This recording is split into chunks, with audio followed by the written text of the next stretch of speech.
என் பேர் கமலி. நான் திருச்சி மாவட்டம் துறையூர் சட்டமன்றத்திலிருந்து வரேங்க. இன்னைக்கு மாநாடு எப்படி பார்க்குறீங்க? ஆரம்ப கட்டமே விழிப்புணர்வு மாநாடாக போகிறாரு, எப்படி முதல் கட்டமாக? அதாவது இந்த மாநாட்டுக்காக நிறைய பேர் காத்துக்கிட்டு இருந்தோன்னு சொல்லலாங்க. இந்த மாநாடு அதுவும் போதை இல்லாத பொள்ளாச்சி அப்படின்றத முன்னெடுத்து தான் இந்த மாநாடு கொடுக்குறோம்.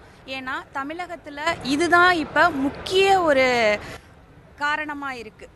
போதையினால் நிறைய ஒரு என்ன சொல்கிறது, போதையினால் நிறைய பாதிப்பு இருக்குது. அதுக்கான டைரக்ஷன் வந்துட்டு டாஸ்மார்க் மூடுறது மட்டும் போதாது, மக்களும் அதற்கான ஒரு முன்னெடுப்பை எடுக்கணும் அப்படின்றத ஃபஸ்ட்டு நம்ம தலைவர் அண்ணாமலை அண்ணன் தான் முன்னெடுத்திருக்காது. மக்கள்கிட்ட இருந்து இந்த மாற்றம் வரணுன்றத அண்ணாமலை அண்ணா ஒரு ஆணித்தனமாக சொல்கிறாரு. ஸோ அதற்கான மாநாடாக தான் நாங்கள் இங்கே பார்க்குறோம். இங்கே இந்த மாநாடு வந்துட்டு இவ்வளோ மக்கள் போதை இல்லாமல் ஒரு மாநாட்டுக்கு நாங்கள் உறுதுணையாக இருக்கிறோம், இது தேவை அப்படின்னு எல்லாரும் நிரூபிக்கிறதுக்காகவே இந்த மாநாட்டிற்கு வராங்கன்றது நாங்கள் எல்லாத்தையும் வரவேற்கிறோம். ஒரு 40-50 நாட்களுக்கான இந்த புதிய அரசினுடைய செயல்பாடுகள் திட்டங்கள்லாம் எப்படி பார்க்குறீங்க? இப்போ அரசியல் பார்த்திங்கன்னா இது மிகப்பெரிய மாற்றம் தான் இந்த புது கவர்மெண்ட் வந்தது. ஸோ அவங்களுக்கு ஒரு சின்ன ஸ்பேஸ் கொடுக்கணும். நம்ம ஒரு 40-50 நாள் அப்படின்னு சொல்லிட்டு நம்ம எதையுமே ஜட்ஜ் பண்ணக்கூடாது. ஸோ அவங்களுக்குரிய ஒரு காலத்தை கொடுத்து அதுக்கப்புறம் அவங்களோட ப்ளஸ் மைனஸ் பற்றி நம்ம பேசிக்கலாங்க.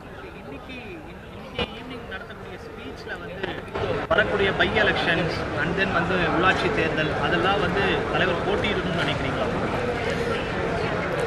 தேர்தல்ன்றது வெறும் போட்டி மட்டும் இல்லைங்க.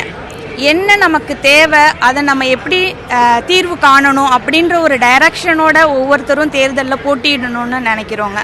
ஸோ தேர்தலில் நின்னோம், போட்டிட்டோம், ஜெயித்தோம், தோற்றோம் அப்படின்றது இல்லாமல் ஒரு நல்ல லீடர்ஸ் ஃபஸ்ட்டு உருவாகணும் அந்தந்த பகுதியில். ஸோ அப்படி லீடர்ஸாக உருவாகி அதுக்கப்புறம் நம்ம ஒரு கட்சியாக ஆரம்பித்து அதுக்கப்புறம் அந்த தேர்தல்களில் மக்கள் எப்படி நமக்கு வாய்ப்பு தராங்க அப்படின்றத பொறுத்து நம்ம தேர்தலில் பயணித்தோன்னா இன்னும் நமக்கு சிறப்பாக இருக்குன்றதுக்காக ஃபஸ்ட்டு எல்லாருமே லீடர்ஸாக ஆகுங்க. அதுக்கப்புறம் தேர்தலில் கண்டிப்பாக முன்னெடுப்போங்க. நாங்கள் தலைவர் வெளியே வந்தது உங்களை மாதிரி நிர்வாகிகளுக்கு ஏதாவது ஒரு அதிருப்தி இருக்கா?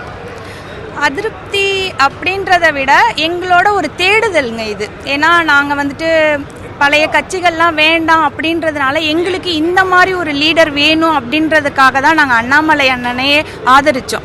எங்கள் லீடர் எப்படி வேணுன்றத சூஸ் பண்ணுறதுக்கு எங்களுக்கு ரைட்ஸ் இருக்குங்க. எங்களுக்கு அண்ணாமலை அண்ணன் மாதிரி ஒரு தலைவர் வேணுன்றதில் நாங்கள் எல்லாருமே உறுதியாக இருந்தோங்க.